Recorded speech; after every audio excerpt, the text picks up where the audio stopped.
Good morning to all of you and Shabbat Shalom.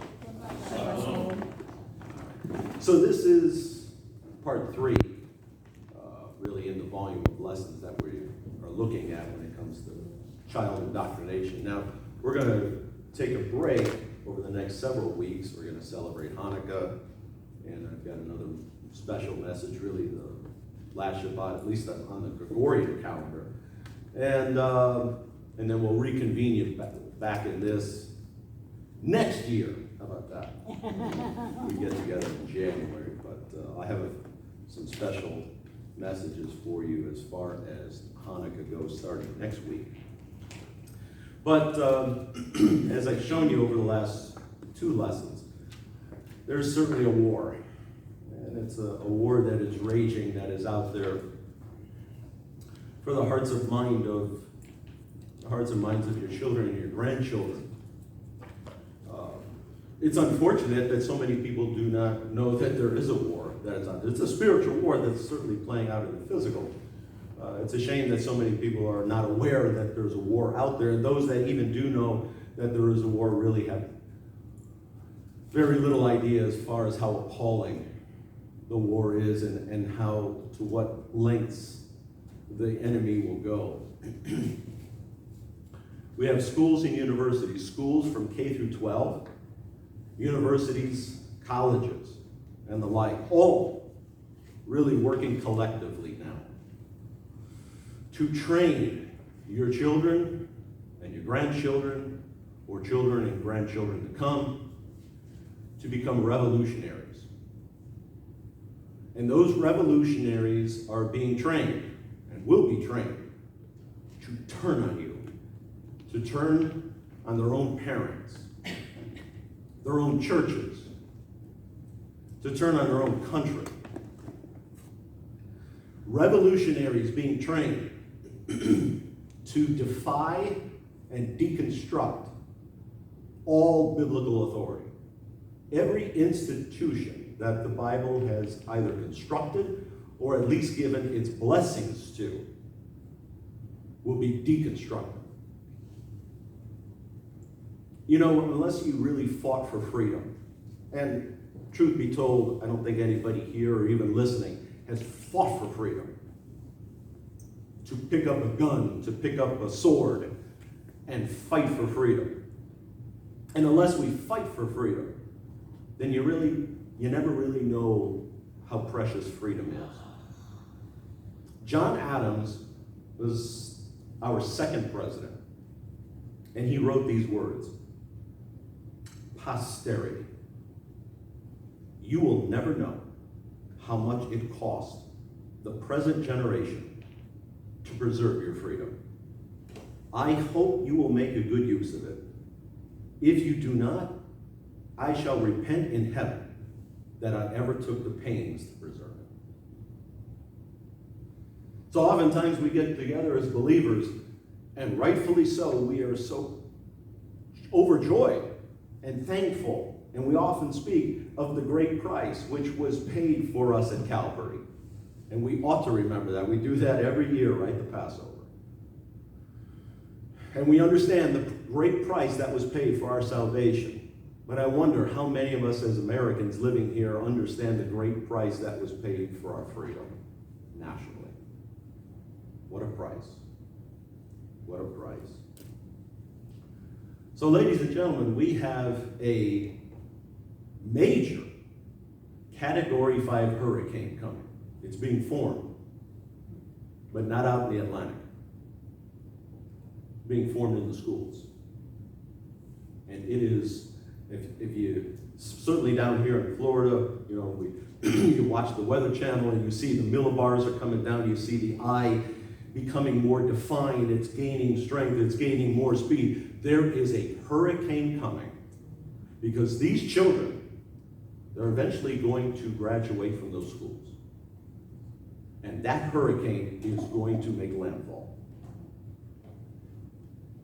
Starting with this lesson, and of course, as we move on, I'm going to show you just how serious the problem is. In Psalm 71, verses 5 and 6, the psalmist writes, "For you are my hope, O Lord God. You are my confidence from my youth. By you I have been sustained from my birth. You are he who took me from my mother's womb. My praise is continually of you. In the same chapters, chapter 71, verses 17, 18, the psalmist says, "Oh God, you have taught me from my youth. I still declare your wondrous deeds. And even when I am old and gray, oh God, do not forsake me until I declare your strength to this generation, your power to all who are to come." It is hard to imagine. By looking to the internet now, by turning on your television, going to a newspaper, if those are even still being made, it's hard to imagine. There was once a time in this country when the Bible was the only textbook in schools. It seems like a fairy tale. It seems like it couldn't have been possible. And I'm here to tell you, American history, the Bible was the only textbook in the schools. I've mentioned the Bartons, David and Tim. They have certainly their ministry is called Wall Builders. And I'll tell you, if you want to learn American history, man, you want to check out that website, Wall Builders. But they wrote the book of The American Story. In it, they write, many children were taught at home. And in 1642, the General Court of Massachusetts expanded education by enacting the first public education law in the nation. It required that all children, both boys and girls, receive an education and be taught the principles of religion by law. Can you imagine that? In this country, by law, we're going to educate the children and teach them the Bible. That used to be America. The first actual textbook which was printed in America was called the New England Primer. It was published in Boston around 1690. And it taught the children the ABCs. And this is how they did it. A, Adam. B, Bible. C, Christ. And on and on and on. That's how they taught the children the ABCs. Well, now children are taught the alphabet as well. L, G, B, T, Q, I, A, B, L, M. That's the alphabet. That's Keep in mind, the responsibility of education of children rests solely, really, as far as God is concerned, on parents. The responsibility of educating children rests on you, the parents. Deuteronomy 6:4, arguably the most famous verses that we have. Shema Israel. Hear, O Israel. The Lord is our God, the Lord is one, and you shall love the Lord your God with all your heart, with all your soul, and with all your might. And have these words, which I command you this day, be upon your heart. You shall teach them diligently to your children. He's not suggesting. You shall. You will. So the responsibility is yours. When Hillary Clinton said several years ago, it takes a village to raise a child, that is a lie. It is not the responsibility of the village, or a society, or a culture, or a school, or a church. The responsibility lays with parents. A father, a mother, and a Bible. That's where it starts. Ephesians 6:4, parents, do not provoke your children to anger, but bring them up in the discipline and instruction of the Lord. Notice, the government has nothing to do with that. Nor should it. Nor should it. Epoch Times wrote an ebook called The Specter of Communism. Really, the spirit of Antichrist. In it, they said, quote, families play the role of transmitting beliefs and morality. Families. Thus maintaining a stable and healthy society. Parents are the first teachers in children's lives. If children can learn traditional virtues such as selflessness, humility, gratitude, endurance, and more from their parents' words and deeds, they will benefit for the rest of their lives. End quote. What does that sound like? Sounds to me like Proverbs 22:6. Train up a child in the way he should go, and even when he is old, he will not depart from it. That already happened. So even the U.S., even the founders, right, they realized, hey, we're going to educate the children. Let's make sure that our children are educated. And we're going to teach them Bible too. Get that in them. In their book, The American Story, the Bartons give a listing of some American colleges that were founded by Christians, established by preachers, established by churches, colleges. And the listing of the colleges will blow your mind, because right now they are the most liberal, leftist colleges that we have in the country. You ready? Harvard, 1636, founded by Christians. William and Mary in 1693. Yale, 1701. Princeton, 1746. University of Pennsylvania, 1751. Columbia. Remember, that's the one where all the Marxists, when they left the Frankfurt School in Europe during Hitler's reign, they fled and came where? To the United States and settled in Columbia. To this day, Columbia is a hotbed for Marxism. Columbia was founded by Christians, 1754. Dartmouth, 1770. In fact, Dartmouth was established to train and educate missionaries to give the gospel to the Native American Indians. So the history of, racism, they stole the land, all a lie. Not only is that a lie, they were sharing the gospel with them and using a college to train missionaries to share the gospel with the Indians. That was your America. It's like a pipe dream. Harvard, Yale, Princeton, and Dartmouth were founded by Christian preachers and churches.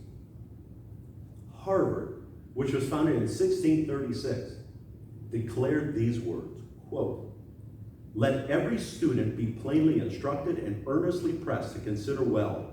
The main end of his life and studies is to know God and Jesus Christ, which is eternal life." That came from Harvard. They declared that at Harvard. You can't even say those words on campus now. 93% of the colleges which were founded in America were faith-based colleges. George Washington, our first president, said these words, quote, "Reason and experience both forbid us to expect that national morality can prevail to the exclusion of religious principle. Listen, it is impossible to rightly govern the world without God and the Bible." George Washington said that. Our first president. Can you imagine any president over the last 30 years saying those words? You cannot govern this land without the Bible. He said it. They knew it. It is so hard to envision that was America. And the founders understood the importance of limited government. Limited government. Barton writes, quote, "To help ensure that American governments remained limited, instruction in biblical morals was a regular part of citizen education. It was included not only in common school education, but also as a standalone course in nearly every university during the founding era." Limited government. Limited government. Because the founders knew. Do not give up your freedom to the government. Don't do it. Benjamin Rush, who was one of the 56 signers of the Declaration of Independence, he said these words, quote, "The great enemy of the salvation of man, in my opinion, never intended a more effective means of limiting Christianity from the world than by persuading mankind that it was improper to read the Bible in schools. He said that's the enemy of salvation, is to not allow the Bible in the schools. You can't even bring one in now, let alone read it. That was your America. That's how it was founded. Listen to the Northwest Ordinance, 1787, declared these words: civil and religious liberty form the basis whereon these republics, their laws and constitutions are erected. Religion, morality, and knowledge being necessary to good government and the happiness of mankind, schools and the means of education shall forever be encouraged. End quote. That was your America. That's American history. And folks, I could go on and on with so many quotes from the founders. So many, it would take us all afternoon. And finally I had to say, I got to stop, because there's so many. Bible, Bible, Bible, Bible, Bible, over and over and over and over again. So then the question becomes, if the country had such a solid foundation in its beginning, and the founders understood we have to educate the children, we have to educate them in the scriptures, we have to educate our citizens, limited government. The question then becomes, how in the world did things go so wrong? How did we get from that to this mess? And that question was asked of Dennis Prager. Dennis Prager, of course, founder of PragerU. He was asked that. How could things have gone so wrong? Prager knows American history, very well versed in the Hebrew scriptures. And Prager was asked that question, and this was his response, quote, "Your children are being indoctrinated, not educated. When you get a religious education, you learn that your greatest struggle in life is with you. I was told, in effect, Dennis Prager, your biggest problem is Dennis Prager. But in America today, kids are told your biggest problem is America.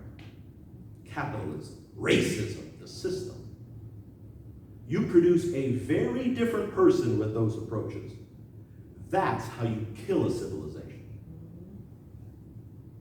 That's how you kill it. You indoctrinate the children to hate the country they're living in. Keep them from actual history, give them lies, keep them from actual history, keep indoctrinating with more lies, and they will hate the country. And that's what you're seeing. Now, if you're looking for, if even the education system started off so well, on such a solid foundation, how in the world could even the educational system get so bad? I mean, somebody had to have tipped over the first domino to get to this mess. And your guilty party is John Dewey. And I introduced John Dewey to you a week ago. John Dewey was born in 1859. He died in 1952. So unfortunately, he lived a long life. He played a prominent role in drastically altering the traditional purposes of education. Remember, Bible, education. Bible, education. We're going to teach limited government. Here, altering the traditional purposes of education into a social activism movement. Dewey was a fan of Stalin's communist regime. Went to Moscow in 1928 and observed the Soviets' takeover of the educational system. Dewey called the schools, quote, the ideological arm of the revolution. See? So everything the founders had established, we're going to tear that down. And we're going to turn the schools into social justice. Angela Davis, who was a part of the Marxist Black Panthers Party, she said that the universities in America are, quote, the intellectual arm of the revolution. See? So you get the kids, and you indoctrinate them. Mark Levin wrote American Marxism. He says by 2006, a survey was conducted by Neil Gross and Solange Simmons, who studied the faculty in 927 different institutions. This was their finding of the faculty, 927 different colleges, universities. Ready? 9% of those faculty in the colleges were considered conservative. 80% was leftist.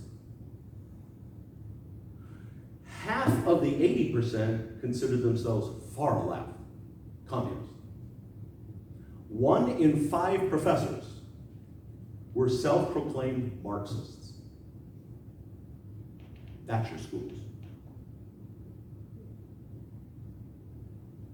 From an education and Bible and limited government to Marxism, godlessness, and communism. Didn't happen overnight. Took a while. Dewey said, quote, during the transitional regime, the school cannot count upon the larger education created in any single and wholehearted way that required collective and cooperative mentality. Oh, I love this. You ready? The traditional customs and institutions of the peasant, that's you, peasants. The traditional customs and institutions of the peasant, his small tracts, his 3-system farming, the influence of home and church, all work automatically to create in him an individualistic ideology. See, all of that creates individualism. We don't want that, we want communism. Wait a minute. Did you hear what he said though? In that quote? Traditional customs. Didn't I hear that before? Michelle Obama said that back in 2008. She said, quote, on the campaign trail with her husband, your traditions are going to have to change. Your history is going to have to change. And a lot of people's eyebrows went up and said, what do you mean by that? And guess what the DNC did after she said those words? They took her off the campaign trail, and she never said another word the rest of the campaign trail. And of course, her husband went on in November, won the elections. But she never did explain, what do you mean traditions have to change? And how do you change history? I mean, history, how do you change it? Well, you don't change it, you just lie about it.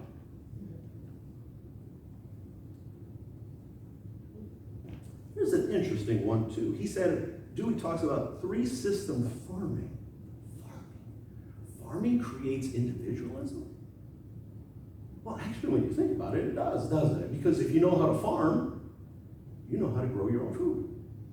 If you know how to grow your own food, oh my goodness, then you don't need the government. And so now you have Bill Gates just buying up all this farmland all around America. And you have the Chinese Communist Party buying up all this farmland all around America. Huh. Because, you see, when you control farming, you control the food. And when you control the food, you control the people. Huh. And then you kind of wonder, well, why did the president say a couple months ago that a famine is coming? It's as if he knows something that maybe we don't. That's strange. Well, guess what? When you control farming, you control food. And when you control food, you control people. And guess what? That's what Joseph Stalin did. Back in 1932, he targeted Ukrainian peasant farmers because they would not surrender their land to the communist regime. And guess what the result was? Famine. And guess what the result of the famine was? Millions and millions of Russian people died. They starved to death. Communism. See, the elitists love it. Elitists, because, man, while you guys, you peasants down there, while you're eating dirt and worms and bugs, well, we have lobster and prime rib and Dom Perignon. See, as you have to live in public housing, well, I have a $12 million mansion in Martha's Vineyard, on the water. John Kerry. I mean, I got a big mansion on the water. But who knows? Mark Levin says the objective is to control the schools and the curriculum, control the teachers and the classroom, and you will in time control the minds and hearts of the population. So when you hear Bernie Sanders, who is not hiding anything, he's telling you he's a socialist, okay? And others, when they say free college education, no more student loans, we want to give college education to everybody. I bet you do. Because they're factories. They're factories, they're communistic factories, just pumping out the revolutionaries. So yes, free education, because we're going to burn this thing down. And by the way, all you in the seats, you're going to pay for it as we burn it down. Epoch Times writes, in the West, the specter of communism launched the progressive education movement, using the banner of science and progress to gain control of philosophy, psychology, pedagogy, and eventually the entire education system, thus indoctrinating teachers and school administrators. High school education began excluding orthodox ideas and traditional morality. Academic standards were lowered. Not heightened, lowered, to make students less literate and numerate, and less able to form their own judgments or use common sense. Atheism, the theory of evolution, materialism, and the philosophy of struggle, Marxism, were all instilled in students. See, I gotta keep you stupid. I can't educate you. This goes back thousands of years, folks. Nothing has changed. What did slave owners do? They kept their slaves stupid. The last thing they wanted was a slave who knew how to read and write and do math. That's the last thing. Because once you know how to read, write, and you can do math, well, you don't need me. So I got to keep you stupid. And that's what they're doing to children. Keeping them stupid so they're dependent on the government. It goes on. In schools now, classes that involve righteous beliefs and traditional values are not allowed to be taught. Teachers are not to speak of creation, since science has yet to prove the existence of the divine. Science also has yet to prove atheism and evolution, but these theories are taught as truth in schools. Well, that's Dewey. He was an atheist. He believed in the theory of evolution. That's the one. Get it in the schools. Get God out, get the Bible out, evolution in. And it's working. So you wean the children off of the Bible. You wean them off of parental authority and onto government dependence and communism and the like. Jean Agnon. Jean Agnon, pretty much unknown outside of academic circles, but if you're within academic circles, you know exactly who she is. She was a social justice warrior in her day. Big time believed in indoctrinating students in the classrooms. You ever wonder, sometimes you learn things and you look back, you go, oh, yeah, that's right. You ever wonder, and I didn't know who she was either until I started preparing for that. You ever wonder where the term reimagine comes from? You hear that a lot, right? Over the last couple of years, reimagine, right? The former president said, we have to reimagine policing during the race riots in 2015. We've got to reimagine policing. Well, she came up with that term.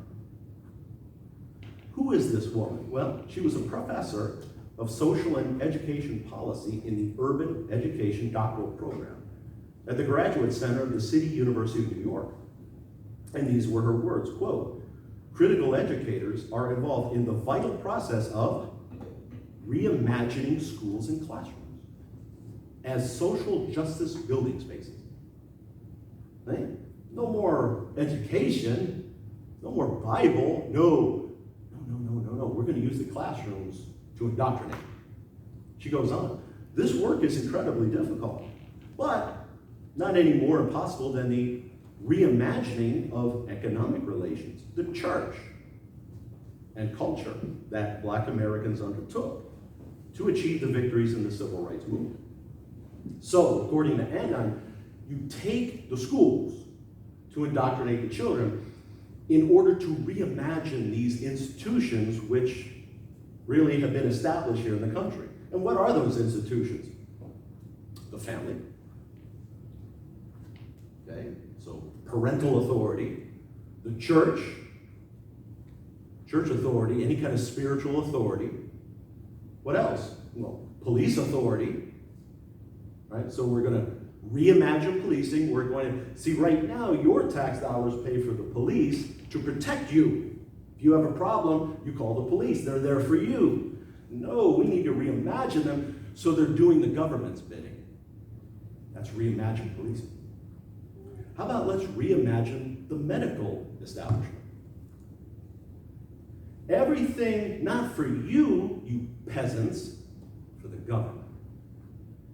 We need you to worship the government. And so the focus in schools now isn't on education or biblical principles or morality. It's developing revolutionaries. Epoch goes on. They say, in 1983, this is 40 years ago. So imagine what the numbers would be today. In 1983, a group of experts commissioned by the U.S. Department of Education wrote the report, A Nation at Risk. 40 years ago, they were saying, man, we got issues. The report cites some shocking findings. In addition to U.S. students' grades often being at the bottom compared to those of students in other nations, and by the way, we spend more money per student per capita than any nation on the planet, and they're stupid. Yeah. So at the bottom to those of students in other nations, 23 million American adults are functionally illiterate. That is, only possessing the most basic everyday reading, writing, and comprehension skills. The rate of functional illiteracy is 13% among 17-year-olds. Can't read. And may reach as high as 40% among minority youth. So black teens, those ages, 40% can't read. This has been the plan all along. Keep them stupid. And a stupid child will turn into a dependent adult. Not independent, dependent. From 1963 to 1980, scores on the Scholastic Aptitude Test, the SAT, declined dramatically, with the average verbal score dropping by more than 50 points. Have you ever heard of young people anymore, how they speak? They can't form a sentence without at least throwing out an F-bomb here and there. And the average math score dropping by nearly 40 points. Many 17-year-olds do not possess the higher order intellectual skills we should expect of them. Nearly 40% cannot draw inferences from written material, only 1/5 can write a persuasive essay, and only 1/3 can solve a mathematics problem requiring several steps, end quote. And so now, over the past year, guess what they say? If you're a teacher and you want your student to show the work, that's racism. You're not allowed to do that.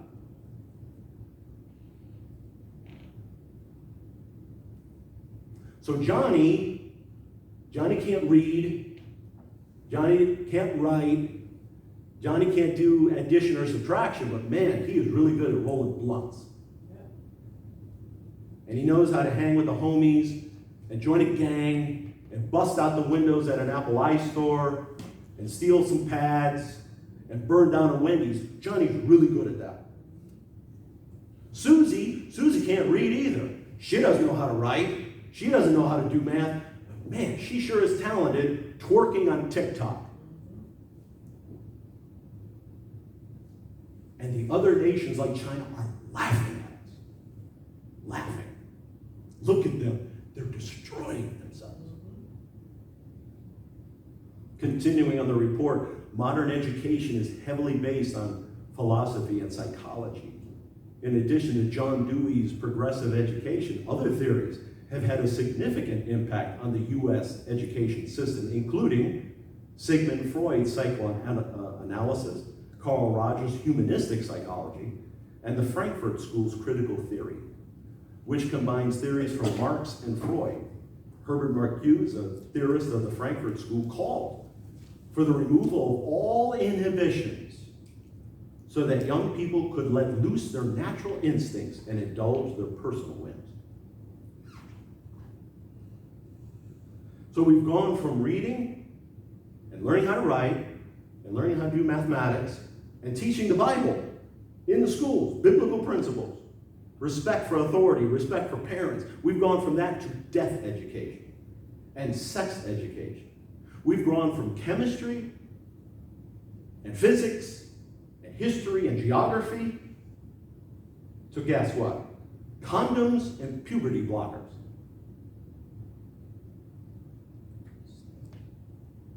Mike Gonzalez wrote The Plot to Change America.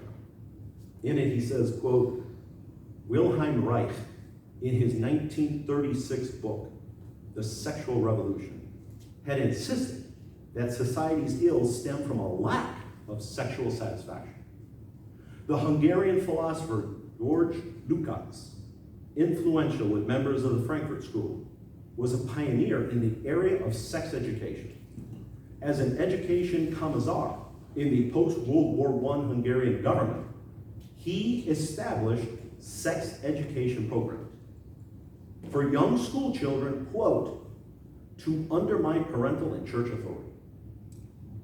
Told you this is why we're going to put it in the schools. They're not hiding it.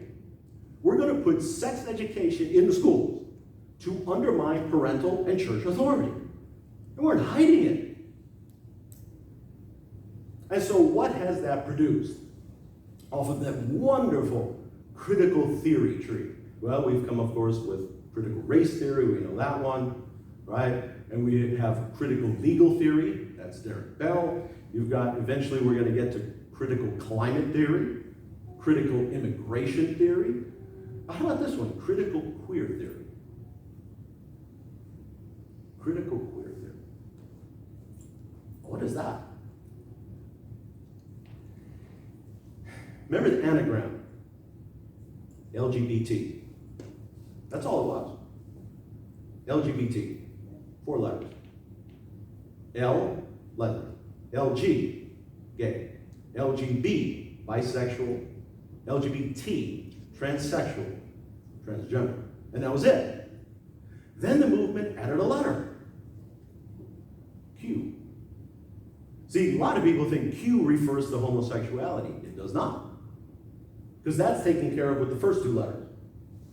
See, queer, critical queer theory, is when you take anything that pertains to sexual intercourse, which you think of as normative, and you turn it on its head.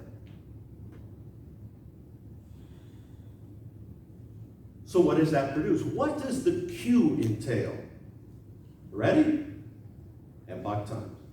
In the United States, Alfred Kinsey, financed by the Rockefeller Foundation, published his best-selling Kinsey reports, 2 books titled Sexual Behavior in the Human Male and Sexual Behavior in the Human Female, in the late 1940s and early 1950s. In his since debunked research, he used pedophiles to conduct sexual experiments on infants and children.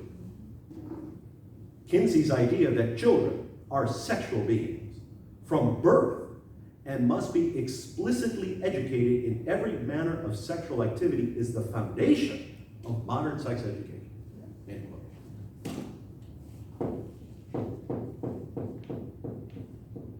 Pedophilia.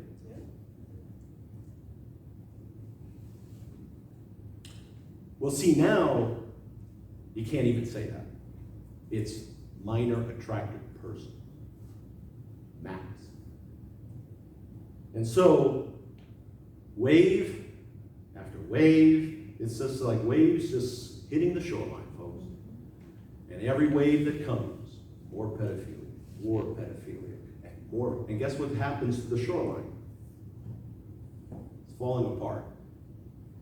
And something that we know is disgusting and disgraceful and reprehensible, sexual intercourse with children, is now being normalized. And going along with the normalization of pedophilia, guess what else they've done? They have their own flag. Because now they don't have to hide anymore. We're going to wave the flag. This is who we are. Their own words, quote, children from the womb masturbate and are prone to become sexually stimulated. You can hear the devil in that. In closing, back to Epoch, it says, quote, the education system shoulders the future of a country, a nation, and human civilization itself. It is a long-term endeavor whose impact extends through centuries or even millennia. Looking back at the past 100 years, the American education system has all but been broken by the infiltration and influence of communist ideology. Parents and teachers have had their hands tied and cannot easily give students a good education. Schools which should have cultivated students' talent have instead indulged them and led them astray.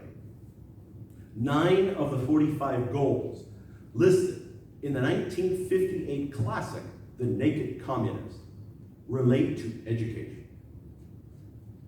Now, what I'm going to read you comes from their own periodical, The Naked Communist. Ready? Quote, get control of the schools. Use them as transmission belts for socialism and current communist propaganda. Soften the curriculum. Soften the curriculum, you get them stupid. Stupid people you can control. Soften the curriculum. Get control of teachers' associations. Well, they've done that, the unions. That's in the bag. Put the party line in textbooks. They weren't hiding this. They're telling you, this is what we're going to do.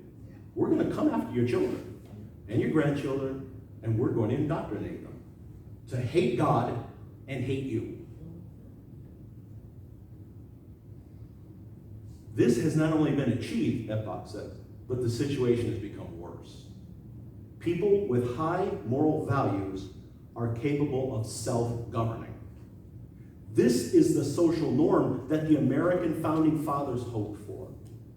Those who are morally noble will receive divine blessings, and through diligence and wisdom will obtain material abundance and spiritual satisfaction.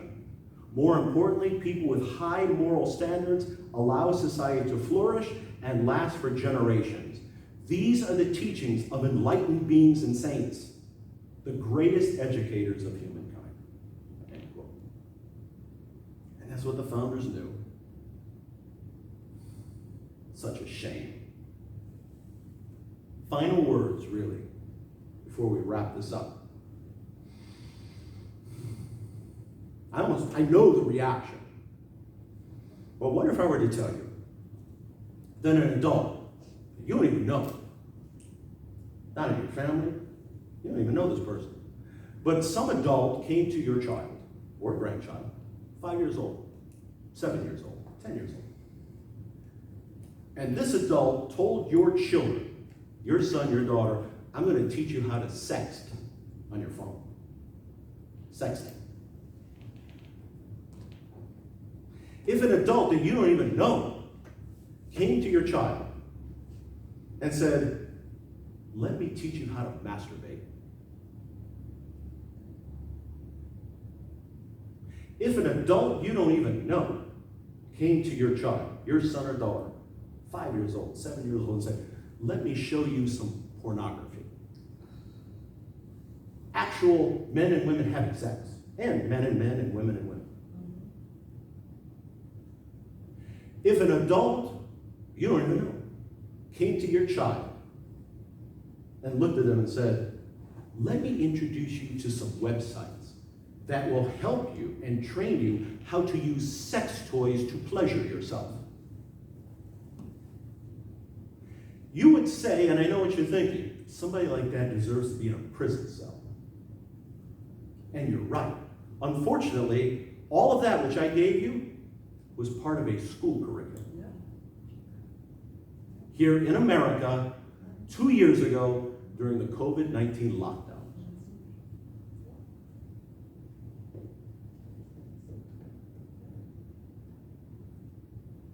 So I've shown you, just to give you a heads up where we're going.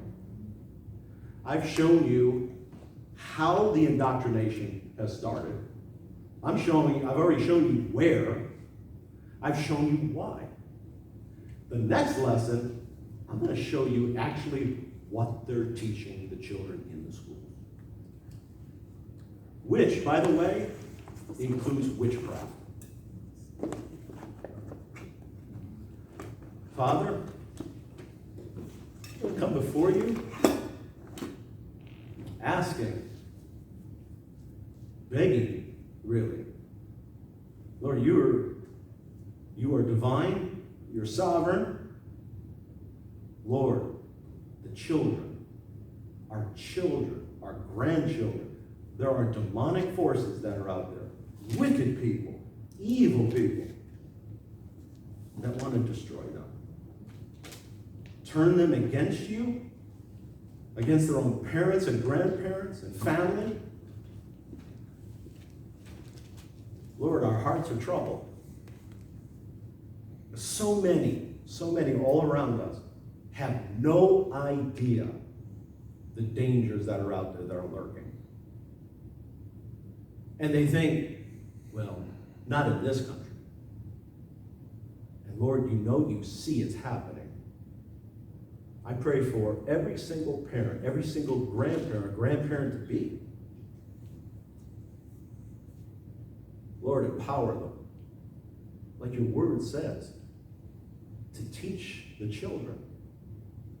Teach them, bring them up, to fear you, to love you, to serve you. In a society and a culture where schools are doing the work of the devil, I pray, Lord, I pray for the parents. I pray for the grandparents. I pray for the teachers that are out there that know, and they know better. I pray for school board members who are allowing this trash to get into the schools. Lord, I pray for the children.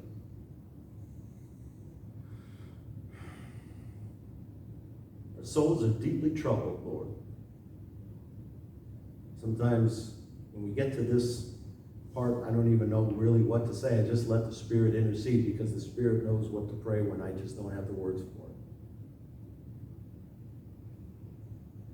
I pray, Lord, also that we as believers, that we know the truth, that we warn as many people as possible of the dangers that are out there and what the enemy is up to, where it came from, what they're doing, why they're doing it. Lord, this cannot be done, of course, using our flesh. We need the empowering of your Spirit, really to rule and overrule, control our attitudes, control our minds, control our tongues, our thoughts. Lord, thank you. Thank you for the truth, when so much of this truth is trying to be extinguished. I just pray, Lord, that it finds fertile soil and the word gets out. We lift up these things, of course, in Yeshua's name. Amen.